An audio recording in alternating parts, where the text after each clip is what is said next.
Advice किया जाता है कि किडनी फंक्शन को अगर बहुत पहले ही आप डिटेक्ट कर लो तो आप उसे ठीक कर सकते हैं with the diet and the nutrition से। अब मैं आपको बताऊंगी डाइट एंड न्यूट्रिशन रिलेटेड कुछ ऐसे फूड आइटम्स जिन पे आप ध्यान रख के घर पर ही किडनी को बचा सकते हैं या फिर और एडवांस कंडीशन पे जाने से रोक सकते हैं।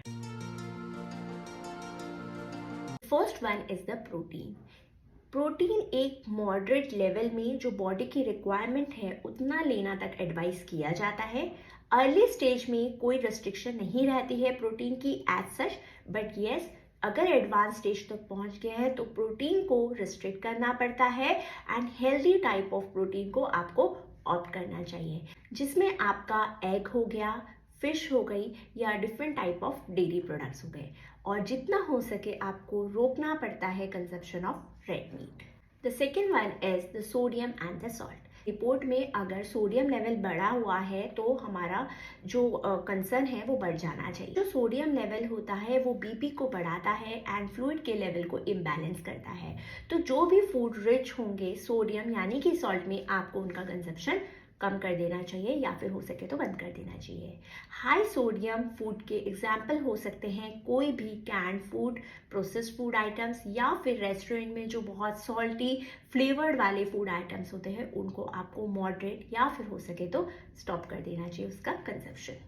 Phosphorus management. जी हाँ, अगर बॉडी के अंदर फॉस्फरस लेवल बहुत ज़्यादा बढ़ जाता है तो वो एक तरीके का कैल्सिफिकेशन क्रिएट करता है, जिसमें कैल्शियम एंड फॉस्फरस का जो लेवल होता है ब्लड वेसल्स में बढ़ जाता है और वो कैल्सिफिकेशन प्रोसेस भी शुरू कर देता है। कैल्सिफिकेशन प्रोसेस होने से जो ब्लड वेसल्स हैं वो ब्लॉक हो जाती हैं, ब्लड अच्छे से पास नहीं हो पाता और उसकी वजह से पॉसिबिलिटी हो सकती है कार्डियक अरेस्ट की, जिसे हम इजी लैंग्वेज में बोल सकते हैं कि जो हार्ट है वो बीट करना बंद कर देता है। फॉस्फरस रिच फूड्स जैसे कि नट्स, ओट्स, पीस एक्सेट्रा, तो जो भी फूड्स रिच होंगे फॉस्फरस में उनका कंजप्शन मॉडरेट लेवल पे या फिर आपके डाइटिशियन ने जो एडवाइस किया है उसके बियॉन्ड आपको कंज्यूम नहीं करना चाहिए। Potassium level. पोटेशियम जो एक तरीके का इलेक्ट्रोलाइट है, अगर उसका भी कंजप्शन बढ़ जाता है तो वो इरेगुलर हार्ट बीट करता है, अफेक्ट करता है ब्लड प्रेशर को, जिसकी वजह से हार्ट के ऊपर बहुत स्ट्रेन आता है और हार्ट रिलेटेड सीवियर इश्यूज भी बन सकते हैं। तो जो भी फूड रिच होते हैं पोटेशियम में, जिसके एग्जाम्पल हो सकते हैं banana, oranges, potato, tomatoes, nuts and the seeds, ऐसे ही फूड आइटम्स का कंजप्शन आपको मॉडरेट रखना चाहिए या फिर कंज्यूम करना चाहिए after the advice of the dietitian और द न्यूट्रिशनिस्ट।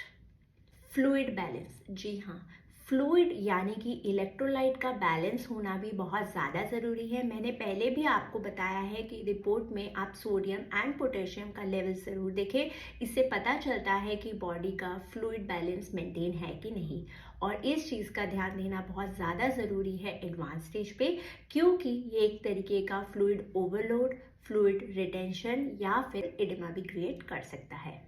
मैं आपको बताऊंगी कुछ ऐसे ड्रिंक्स जो पर्सन क्रॉनिक किडनी डिसऑर्डर से सफ़र कर रहे हैं वो कंज्यूम कर सकते हैं। सबसे पहले and most versatile is water. Yes, अगर आप अपने बॉडी को हाइड्रेट रखते हैं तो जो भी टॉक्सिन्स अंदर बन रहे हैं वो फ्लश आउट हो जाते हैं। हर्बल टी जैसे पेपरमेंट टी जो होती है उसका कंजप्शन बहुत ज़्यादा एडवाइस किया जाता है, क्योंकि इनके पास एक तरीके की एंटी इन्फ्लेमेटरी प्रॉपर्टीज़ होती हैं। ये डाइजेस्टिव ट्रैक्ट को सूदिंग इफेक्ट प्रोवाइड करती है जो फर्दर हेल्प करता है in cleaning the body. Cranberry juice. जी हाँ, क्रेनबेरी जूस जो है बहुत अच्छा होता है, वो नरिश करता है यूरिनरी ट्रैक्ट को एंड ओवरऑल हेल्प करता है आपके किडनी को। स्मूदीज। यस, आप किडनी फ्रेंडली जो फ्रूट आइटम्स हैं उससे स्मूदीज बना सकते हैं। योगर्ट बहुत ही थोड़ी मात्रा में, उसमें आप जो भी किडनी फ्रेंडली फ्रूट्स होते हैं जैसे कि बेरीज उसको डालकर बना सकते हैं।